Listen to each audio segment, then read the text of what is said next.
What's going on, guys? This is Dave Heilman, aka Dynasty Dorks. This is the SGPN Fantasy Football Podcast presented to you by WynnBET. WynnBET is now live in Arizona, Colorado, Indiana, Louisiana, Michigan, New Jersey, New York, Tennessee, and Virginia. From boost the same game parlays to in-game odds, WynnBET has what you need to win. If you sign up today, you bet $100. You're going to get $100 at sportsgamblingpodcast.com/WynnBET. That's sportsgamblingpodcast.com/WYNNBET. State restrictions apply. We're also brought to you by the SGPN merch store. Head over to store.sportsgamblingpodcast.com and use promo code MADNESS for 10% off all orders $40 or more.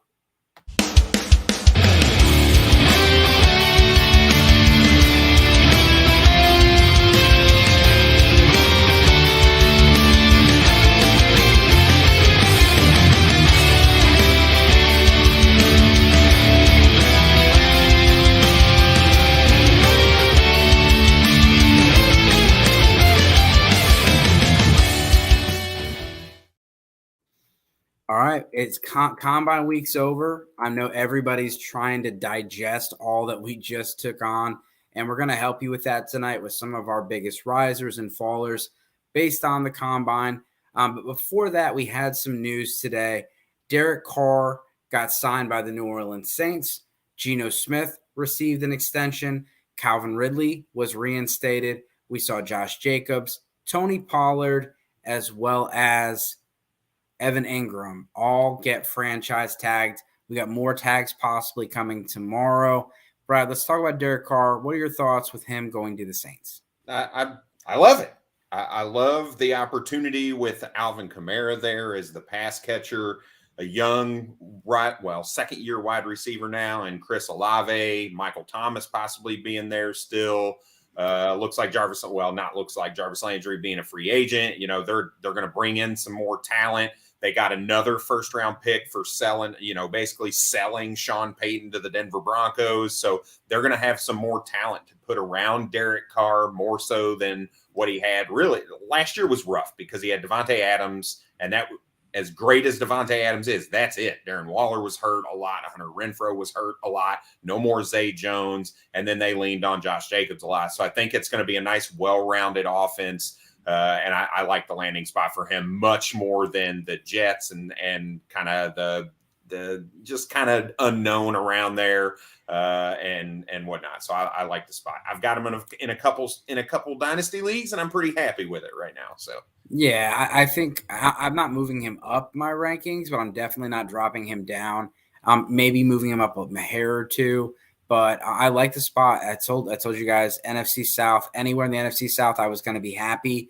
He gets to play in domes, play against bad teams, and all of them have at least one good young weapon. And you could see, them add to something in New Orleans, add to Chris Olave. They got Rashid Shaheed, Jawan Johnson as well. They got a first and I believe a third for Sean Payton, and they got Sean Payton and a fourth one over to Denver. So the next is Geno Smith signing. So, Brad, what are your thoughts about Geno Smith signing with Seattle? I think it's a lot of money. I'm a huge fan of Geno, and it's happening. It's just a lot of money for a guy who gave you 1 year of – I get it. He led the league in completion percentage. I just think it was a lot, and I think you're going to be fine. I think Geno Smith is going to continue to do what we saw him do last year.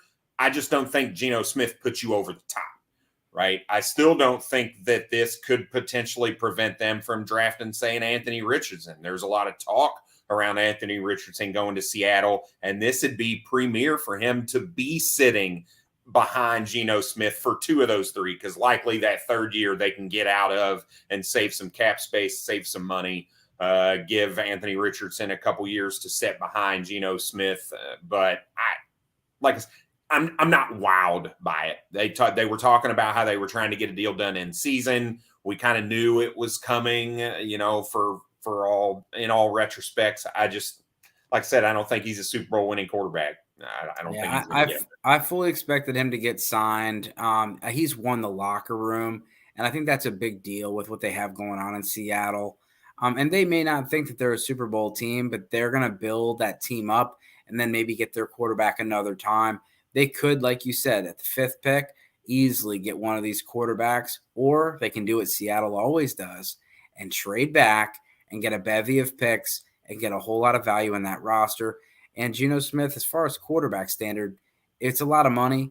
But as far as quarterbacks, it's similar to what Derek Carr got paid. The details haven't come out, but like you said, it's probably a 1 or 2 year deal with an out on year 3, and they can probably move on from him if they want to, or if things work out, keep going. Tony Pollard, Evan Ingram, Josh Jacobs all got tags. The Giants are either going to tag Daniel Jones or Saquon Barkley tomorrow or today, and Lamar Jackson's probably going to get the other tag. Anything with any of those guys? I think from a dynasty perspective, you use this opportunity to sell Tony Pollard, to be completely honest. And the reason I say that is, he's already 25 going on 26. That's old-ish by running back standards, right? And he's on a 1-year franchise tag. He's going to enter free agency next year at 20, going on 27. I just don't think that's a great place to be from a dynasty perspective. So I would be looking to try to get that top 12 value, top 15 value out of Tony Pollard right now. All right. Well, let's check back in with the sponsors. We're going to talk about the NFL Combine and everything that we learned over the last few days and try to help you guys out. Yeah, we are brought to you by WynnBET, and it is the official online sportsbook of the Sports Gambling Podcast Network. WynnBET is active in a bunch of states, and there are tons of ways to win, including live betting and same-game parlays, a.k.a. the WynnBET's Build Your Own Bet. March Madness, right around the corner, and there are plenty of ways to win getting down with other sports like the NBA, the NHL, and even the XFL. Sign up today and receive a special offer. Bet $100, get $100. That is limited to state availability. And of course, for our DGens, if you hit the biggest long shot parlay of the week, you'll get a $1,000 free credit. There are so many things to choose from. All you have to do is head over to sportsgamblingpodcast.com/WynnBET so that they know we sent you. Again, that's sportsgamblingpodcast.com/WYNNBET. Offer is subject to change. Terms and conditions at WynnBET.com. Must be 21 or older and present in the state where playthrough WynnBET is available. If you or someone you know has a gambling problem, call 1-800-522-4700. So there's really 5 quarterbacks to talk about in this class. So we're going to go through them pretty quickly. But if you would say one person out of those 5 that improved their stock the most, Brad, it's got to be Anthony Richardson. Yeah, it's not even a question. So as far as Anthony Richardson, did he do enough this weekend to move up your rankings? Where do you currently have him, and did it change? No, he is still my QB5 behind Hendon Hooker and Will Levis and Stroud and Young. Look, I get it. He's an athletic freak, 100%. And I get it. Everybody's going to chase after the legs and the upside that he's got there, but he still needs to be able to play the quarterback position. And I need to see it before I'm willing to take that shot, because right now, where it stands, you're likely going to have to spend the 104 to get him in a dynasty league, right? In a super flex dynasty league, because it's going to be Bijan, then it's going to be Young, then Stroud, and likely your league is looking at Anthony Richardson at the 104. I am not spending the 104 on an unknown at the quarterback position that we've seen 1 year of production at the quarterback. So I can't rise him right now, but I get it. I'm probably in the minority. I saw him go 101, and that was before the workout. If you were sitting in the stands, the fans were cheering for him. I brought this up on a show previously. I know the owners are probably looking, little draft day style, looking over at the coach saying, hey, go get him. I think you could see a trade up early this week, as soon as this week. And with the quarterback the dominoes starting to fall, I think you could see a trade. And Anthony Richardson, maybe he doesn't deserve to be in the conversation for the number 1 overall pick, but I think he's in the conversation. And NFL draft capital has a huge influence on dynasty value and opportunities. And I love Hendon Hooker, but he just does not have the same kind of steam that these other guys are having. And I think I might have to move Hooker down, and I might have to move Richardson up. I'm going to talk about C.J. Stroud, and I think C.J. Stroud had a great workout. Not only did it seem like the interviews and everything went well, but the only things really talked about with C.J. Stroud this weekend were positive. Everybody was focused on some weight. Everybody was focused on, what does Levis and Richardson look like throwing? And under the radar, he had the probably the best combine of them all. And I really liked what I saw at the end of the season there, where we saw him use his legs and start to be a little bit more creative outside of the pocket. It's not necessarily a huge rushing ability, which he did have some rushing upside, but just a creativity out of the pocket. Like Joe Burrow is not a huge rusher, but he's creative outside of the pocket. He buys his receivers times. He's a playmaker. You didn't see that from Stroud really most of the season, and we saw it at the end. And Dale Jeremiah said a scouting phrase is that if you can do it once, you can do it. And so I'm going to bet on the fact that he's done it once. I've seen it, and he can do it. So CJ Stroud's moving up for me. Bryce Young came in 5'10" and like an eighth. He also was 204 pounds. Shame on whoever took that picture of him with the shoes. All of those guys were wearing the same like no bill apparel. He did not have these like platform shoes on. And the person that took that picture was not from the media, because the media was on the other side of the podium. Whoever took that picture was an agent from another team or somebody that worked for the event. Just saying. But Brad, what do you thought of Bryce Young's combine? Yeah, I liked it. I mean, I wish he would have done. I wish he would have thrown. That would have been nice to see. But I think coming in at 205, he's talked about it. He says, "Hey, my goal is to be at 215 come draft time."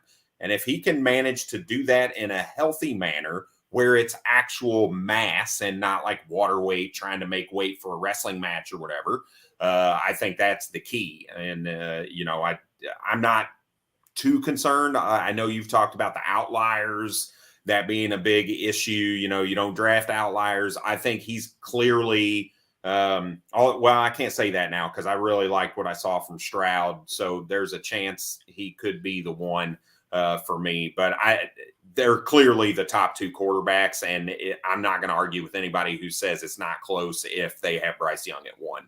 And so Will Levis really impressed people. I know there's this weird story about the milk and things like that. But there was like Matt Miller said that Will Levis looked like a father throwing out with his son and his friends. He was in a different class, like as far as the grouping, than all the guys in his group. He was not grouped with Stroud and Richardson, and he looked pretty dominant out there. And he, looked, he had the cutoffs going on, but he looked big, and a lot of people were pretty impressed. What are your thoughts about Will Levis's combine? I was not. I mean, I was impressed with the zip on the ball, but he underthrew a couple of those go routes. I don't think he helped himself necessarily. Every report that you hear is there was clear zip on the ball and this and that, and everybody is, praising Will Levis for coming out. There's two things with him right now. One, like I said, I don't think he threw the best, right? Yes, he threw with velocity. I get it, but we knew that. We knew he could do that. The question was, can you make all the throws? And I don't think he proved that he could do that, number one. Number two, the arrogance level with this dude is real. It's real, and I think it might be a friggin' problem. And that is concerning to me. I'm going to be the best. And I get it. You want your athletes to strive for that, but just the way that he handled himself in the interviews, that it's just a little too arrogant for me. So I'm starting to wonder a little bit if that's going to rub some teams the wrong way, especially with the just outlandish performance by Anthony Richardson, the fact that Stroud looked really good. I think he's going to end up being the quarterback that kind of falls down and be the fourth or the fifth option off the board right now. Yeah, and Dale Jeremiah, he usually is pretty, he's pretty in tune with what the NFL teams are feeling. And it sounds like, Will Levis he's not going to make it past the Raiders at 7. But it sounds like, the Carolina Panthers don't think that Will Levis or Anthony Richardson are going to be available at 9. And so they're very aggressive on trying to move up to the 1 or move up. You could see a situation where Chicago moves back to 2 and then moves back to 4. I mean, I doubt they continue to move back and back, but you could see a double trade back from Chicago Bears because they have so many. Thanks, man. They have so many needs on that roster, and they need to get back to a spot where they know they can get Will Anderson. Yeah, Brad's shirt is awesome. I got bracelet on too. It says it. So, and we definitely did represent SGPN. And I didn't see that with the arrogance and stuff with Will Levis. I didn't get to see too much of his combine as far as the interview for the podium stuff. I did get to, in a passing, say, hey, congrats, Will, and he at least acknowledged me, which was cool.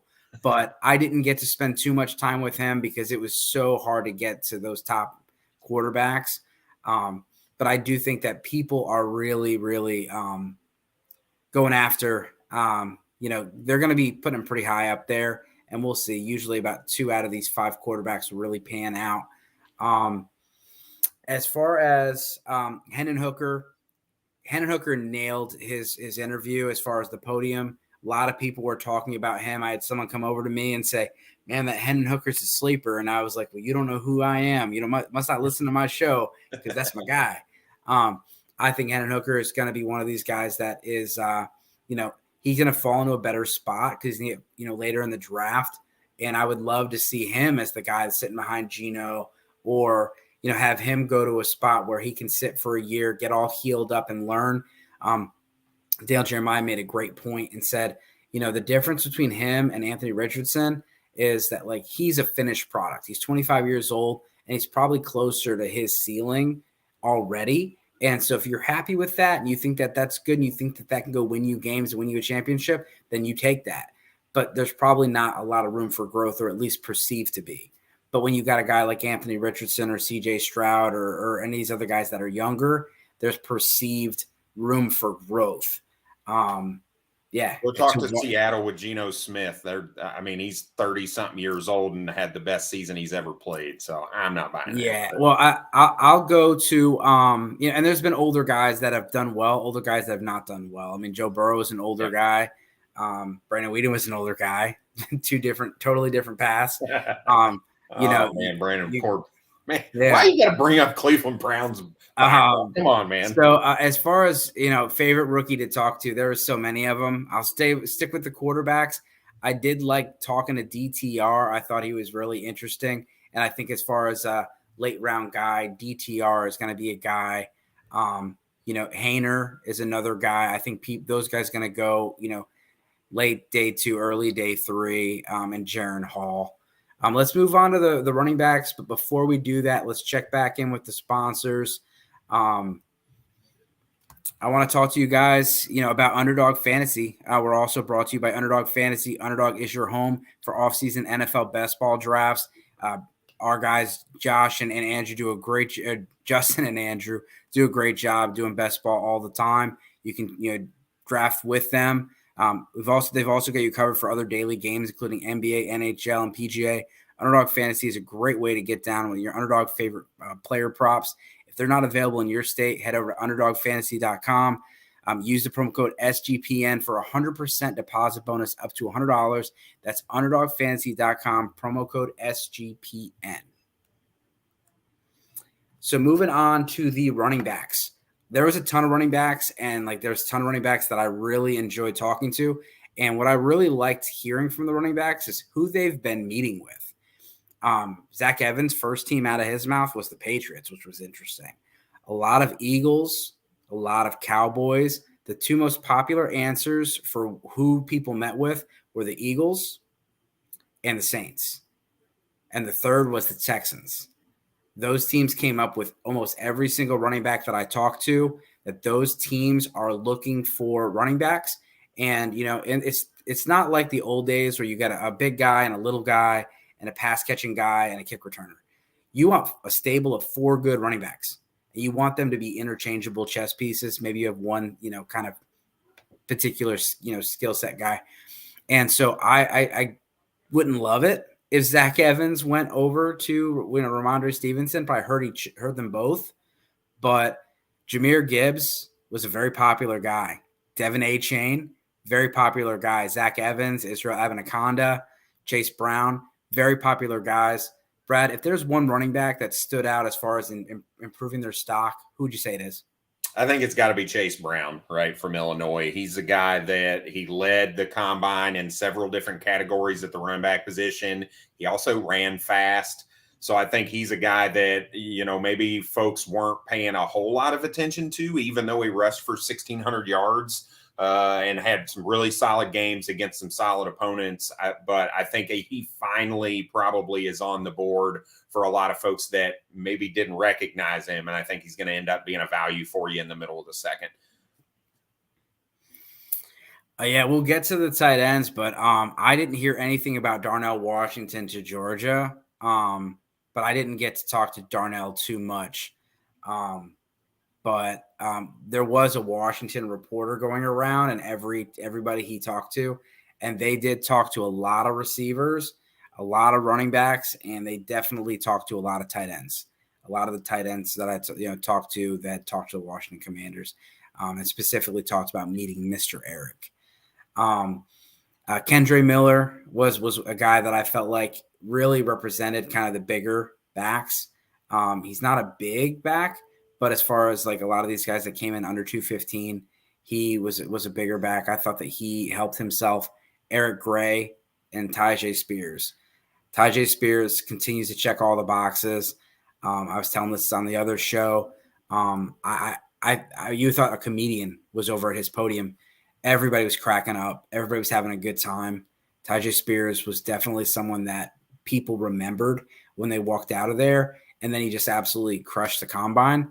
So unless something happens with his medical that comes back concerning, this guy's going to be one of the top 3 or 4 running backs off the board. People were really impressed by him, and the Senior Bowl, the USC game put him on the map. The Senior Bowl really, really opened people up to him, and then he's showed everybody this whole offseason that he belongs in your top 5. Yeah, I think Zach Charbonnet is another one for me. He didn't blow the combine out of the water, but he had a nice combine. And when you look at that, had he run really slow, that would have hurt him, right? I think had he not shown the explosiveness that you could get from a guy that size, he was one of those guys whose stocks could have fallen after the combine. But I think he stayed pretty solidified, likely probably the 3rd running back coming off the board after Bijan and Jahmyr Gibbs. So here's my embarrassing story, and I haven't even told Brad this. So I'm there just kind of recording Zach Charbonnet. I'm trying to like get some stuff. My phone's about to die. I'm trying to like go through a bunch of stuff, and then everybody clears out, and it's just me, Stacey Dales, and Zach Charbonnet. And I like couldn't even think of like a question to ask him, and it was like just so embarrassing because I'm like I finally like had one-on-one with Zach Charbonnet, and I'll regret that for a long time. Man, but yeah, like there cold was feet. Yeah, I got cold feet, man. I was like, man, what's your favorite candy bar? Like I didn't know what to say. What'd you have for lunch today, Zach? Oh yeah. Eric Gray is another one I think I mentioned earlier. I was really impressed by him. I think he's another guy that people need to be talking more about. Let's move on to the receivers. Who's a receiver that hurt their stock? I think Jordan Addison could have hurt his stock, and it's not really any fault of his own. He didn't run super fast, and then he ended up with some sort of a back spasm or strain or something, and really limited himself through the rest of the combine outside of the interview process. So I was a little concerned there. I think he really could have shown off and really kind of solidified himself as the wide receiver 1. And that didn't happen. And I think because he ran kind of slow, there's a world where he really does fall down into maybe the mid to late 20s in the first round of the NFL draft now. Yeah, I think Kayshon Boutte, he didn't really do himself a lot of favors. Didn't really have an overwhelming. He just you want a guy to stand out. Like you're seeing him amongst his peers, and you want to see him do something that stands out. I didn't get to interview him because physicals got backed up, and then they were like, well, Boutte's late because of a medical, and I'm like, oh, crap. I'm like, and they're like, no, it's not him. There's only 2 doctors doing medical for all the receivers, and one person got backed up and backed everybody up. So I didn't even get to see him, but Josh Downs ended up coming up, and I'll tell you, Josh Downs and the Tank Dell are small. Those are some small dudes. I did not feel that with Jordan Addison. I mean, I saw him. I was standing on the same level as him, and it just was not it I mean, wasn't. he's 6 foot. He's got some But size, some height to him. Whereas, Josh Downs doesn't have that height. He's tiny and he's short. So yeah, Zay Flowers stood out. I think that he's might be the number 3 on a lot of people's boards right now. He may have jumped Addison on some boards. I still have JSN and Addison above Zay Flowers.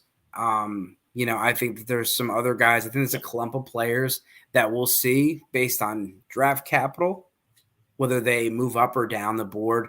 There's a lot of good receivers in this class. Some guys that people need to keep an eye out for. A.T. Perry out of Wake Forest. I thought he was good. Xavier Hutchinson out of Iowa State. I thought he was really impressive. Brad, I'll give you this one. Kid from Maryland. Rakim Jarrett? Yeah. Yes, he did help himself for sure. I think he did a good interview. He ran fast. He looked good. He caught the ball, which was nice because he did have some drop issues. So that was good to see. Solid hands. And just remember, this dude was hugely recruited. And the years at Maryland just never really came to fruition. They had coming into this season, there was a lot of hype around him and Demas. And it just didn't click. That offense didn't click with Tagovailoa. So, but I do think he did himself some justice at the combine, and I think he's going to end up getting a pretty decent landing spot, probably late day 2, mid to late day 2 draft capital for him. Yeah. We'll show you guys what Andrew's talking about here. This is my son, Jakey, running the 40, approximately a 12 flat. All right, there he goes. We also got his measurements. Nice. Kyler Murray was the comp. It's got a whole lot of upside. But I brought my son there. We did the experience, and then they actually put my tweet out on the big screen. So some people got a kick out of that, and nice. Everyone on our section pointed to my son, and he was just so excited to be on the big screen at the Lucas Oil. So, yeah, Andrew, if you can, the draft is similar. It's a real good time for the kids, and obviously it's good memories. The other receiver, Marvin Mims, I thought had a good day. But Jalen Hyatt, I think Jalen Hyatt is someone that could potentially go as high as the number 1 receiver off the board. I know not everyone's impressed by him. 1-year production is scary, but this guy's got speed. This guy looks like a star, and everyone there was treating him as such. He had all the media talking to him, and people that were kind of going through their assignments. He was a big point of interest from the national media, and that tells me that a lot of teams are talking about him. And there's some other guys. I'm going to do a write-up on my biggest risers and fallers, but those were kind of the big guys. And the kid from West Virginia, he's 6'4", 213, ran a 4.4. He was pretty impressive for Wheaton. As far as the tight ends, Brad, who would you say is the person that helped himself the most? The kid out of Clemson, I think, probably did the most for his draft stock. So he didn't run super fast, but really none of the tight ends ran super fast, which was a little shocking to me that we didn't have somebody that just blew it out of the water. But he has had, and I'm talking about Davis Allen, he did have some solid production at Clemson for really 3 years. He saw a decent number of snaps, had some good production, and really, showed out good in the explosive numbers here at the combine as well. So that's the guy to me that I think really looked like he could have jumped a little bit. And it would not shock me if he ends up being the 3rd or the 4th tight end taken off of the board. Because he hasn't been talked about a lot, but that steam is starting to build a little bit, and the momentum is starting to come up for Davis Allen.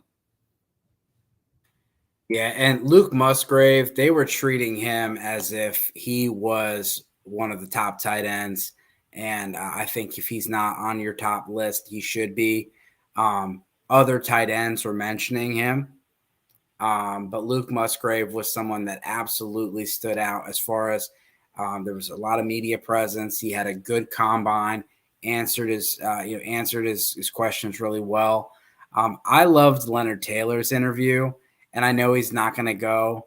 Going back to guys that I loved, CJ Johnson. I got distracted hanging out with him, and I spent way too much time with CJ Johnson.